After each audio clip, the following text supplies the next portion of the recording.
Welcome back to No Filter Auto. Today, we are not at an invention's birth, but at its coming of age.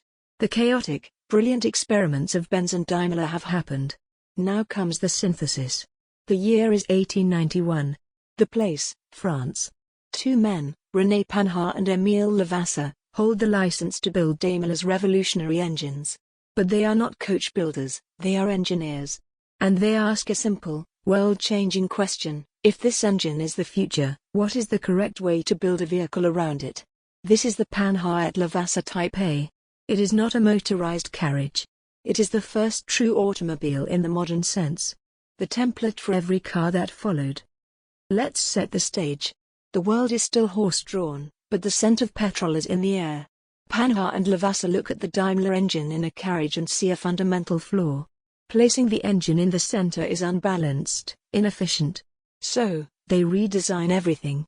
They mount the Daimler V-twin engine at the very front of the chassis, under a protective hood.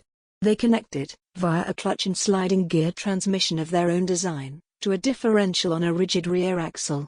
The engine in front, driving the rear wheels through a mechanical transmission. The hook is not novelty, but correctness. This is the Systeme Panhard, the mechanical architecture so logical, so effective, that it would dominate car design for the next 8 decades. It looked like a machine, not an adapted carriage. But here's the no-filter truth of its monumental engineering. The Type A's layout was a revelation of balance and purpose. The front engine placement improved weight distribution and steering. Their own 3-speed sliding gear transmission, with reverse, gave the driver unprecedented control over the engine's power. The chassis was a rigid, steel-reinforced wooden frame, designed for the stresses of motorized travel.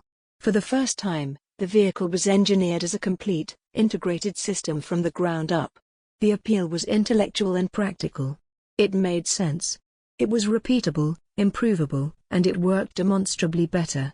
It offered the driver a new kind of confidence and control, a more predictable and stable platform than the rattling, experimental carriages that came before. Now, let's talk about the pure, unfiltered experience. Climbing into the Type A, you sit high, on a padded bench behind a vertical, wagon-style steering wheel, another Panhard innovation, replacing the tiller. Starting the engine involves adjusting the complex controls on the steering column.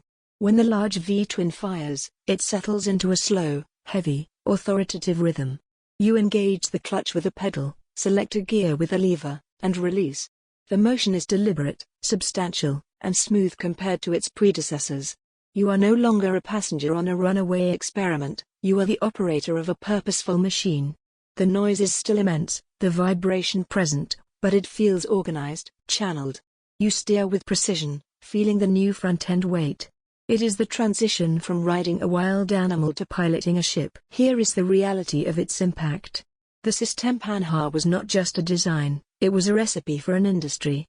It established the vocabulary, hood, chassis, gearbox, differential. It made the automobile a platform for development, not a one-off curiosity. Panhard et Levassor didn't just build cars, they built the blueprint.